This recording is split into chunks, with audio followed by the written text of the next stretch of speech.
السلام علیکم ورحمۃ اللہ وبرکاتہ۔ نماز کے مسائل پہ ہمارے لیکچرز چل رہے ہیں۔ آج ہم پڑھیں گے صف کے مسائل۔ تکبیر تحریمہ کہنے سے پہلے امام کو صف سیدھی کرنے اور ساتھ ساتھ مل کر کھڑے ہونے کی ہدایت کرنی چاہیے۔ حضرت انس رضی اللہ عنہ کہتے ہیں، آپ صلی اللہ علیہ وآلہ وسلم تکبیر تحریمہ کہنے سے قبل ہماری طرف چہرہ مبارک کر کے کھڑے ہو جاتے اور فرماتے، جڑ کر اور سیدھے کھڑے ہو جاؤ۔ یہ بخاری اور مسلم کی حدیث ہے۔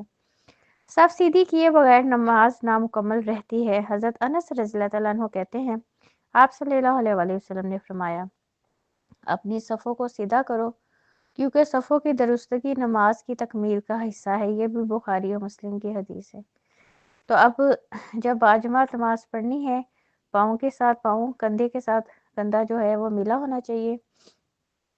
اکثر لوگ جو ہوتے ہیں نا پاؤں کے ساتھ پاؤں نہیں ملاتے، اور جو ہے صف سیدھی بھی نہیں کرتے، جس کا دل کرتا ہے وہ وہاں جا کے کھڑا ہو جاتا ہے۔ یہ جو ہے طریقہ صحیح نہیں ہے، نہ یہ سنت ہے۔ دین کا علم رکھنے والے اور سمجھدار لوگ امام کے پیچھے پہلی صف میں کھڑے ہونے چاہیے۔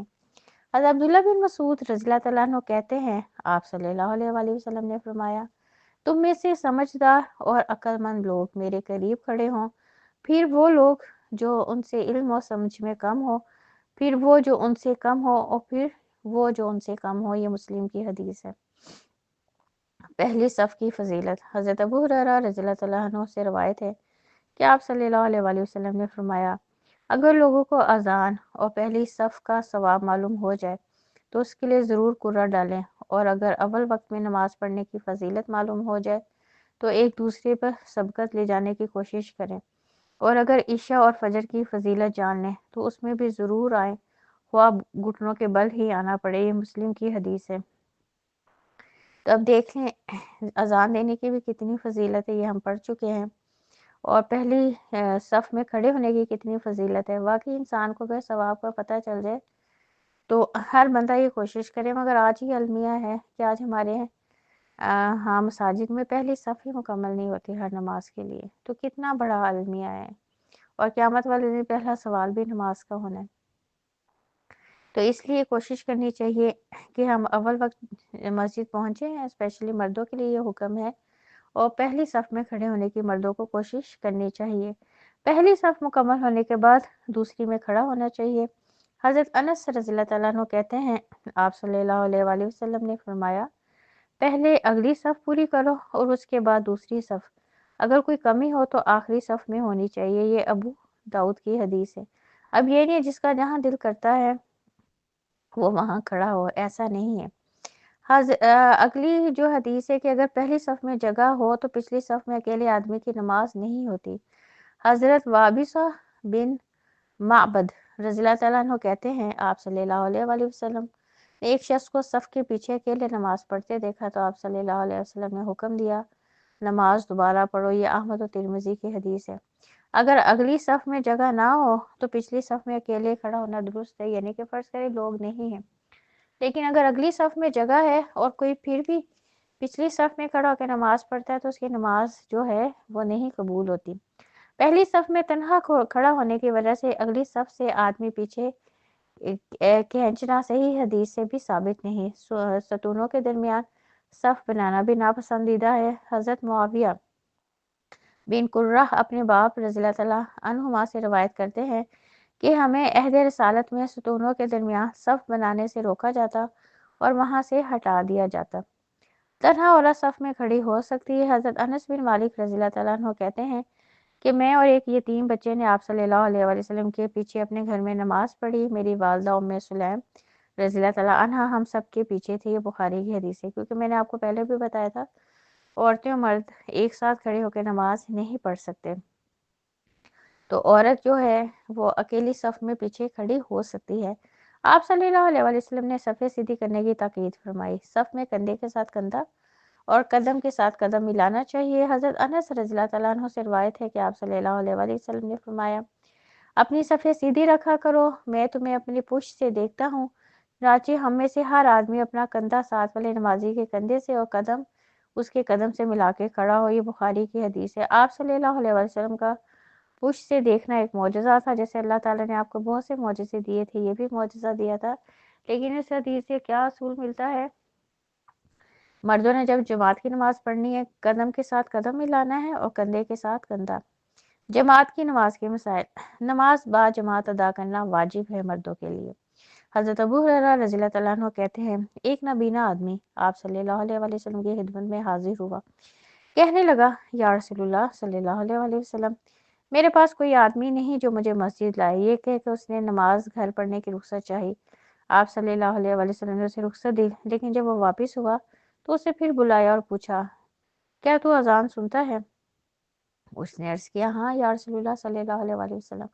تو آپ صلی اللہ علیہ وسلم نے ارشاد فرمایا پھر مسجد میں آ کے نماز پڑھا کر۔ یہ مسلم کی حدیث ہے۔ اب یہ نبینا صحابی تھی حضرت عبداللہ ابن مکتوم۔ اب دیکھیں ایک نبینا کو رخصت جو ہے ہم سوچتے ہیں دی جانی چاہیے کہ ظاہر ہے اس کے لیے مسجد میں آنا کتنا مشکل کام ہے۔ اب آپ سے سب نے پہلے انہیں رخصت دی، پھر واپس بلایا اور کیا پوچھا کیا تمہارے گھر اذان کی آواز آتی؟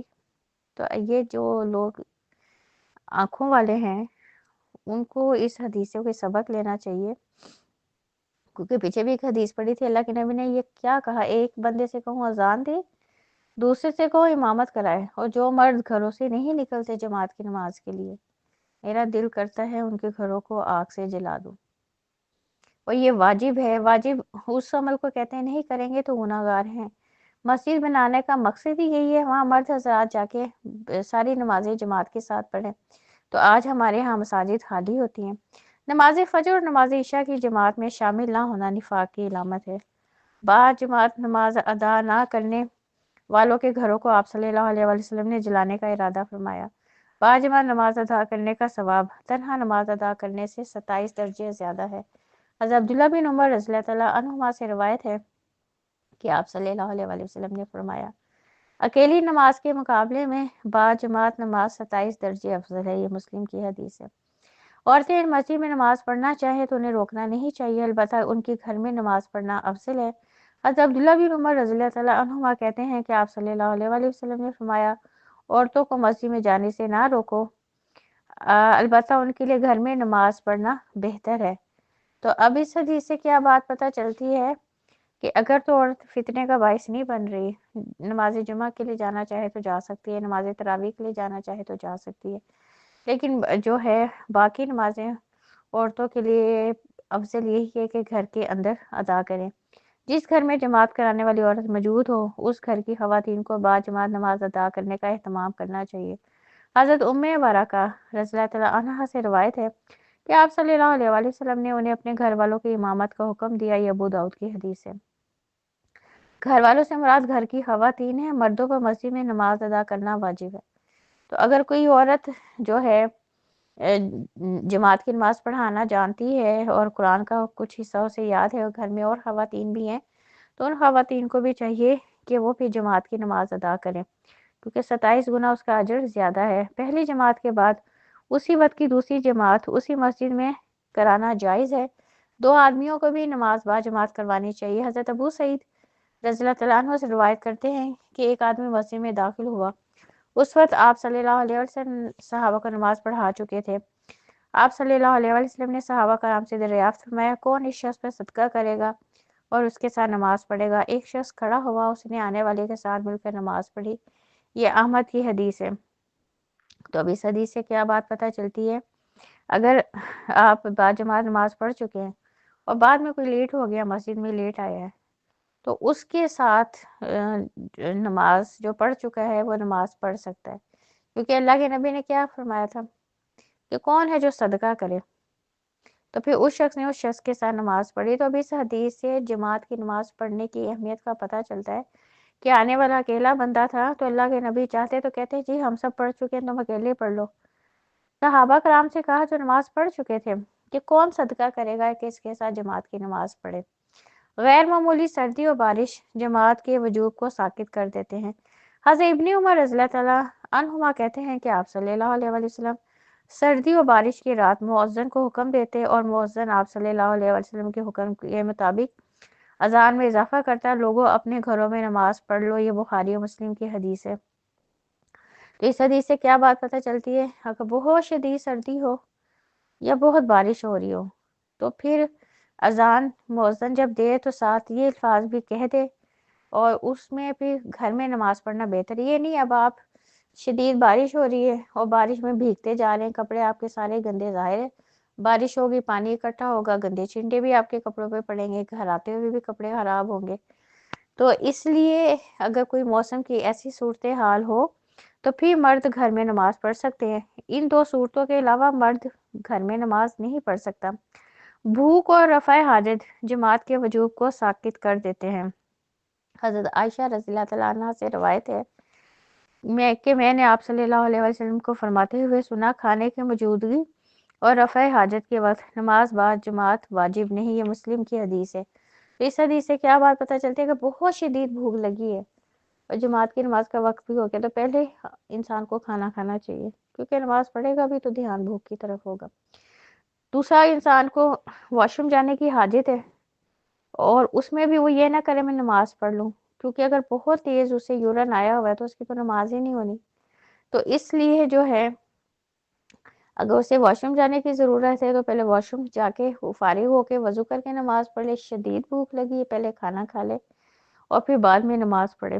اللہ تعالی ہم سب کو جماعت کی نماز کی اہمیت کو سمجھنے کی توفیق دے، اور اللہ تعالی ہم سب کے گھر کے مردوں کو توفیق دے کہ وہ جماعت کے ساتھ نماز پڑھا کریں۔ آمین۔ ربنا تقبل منا انک انت السمیع العلیم وتب علینا انک انت التواب الرحیم۔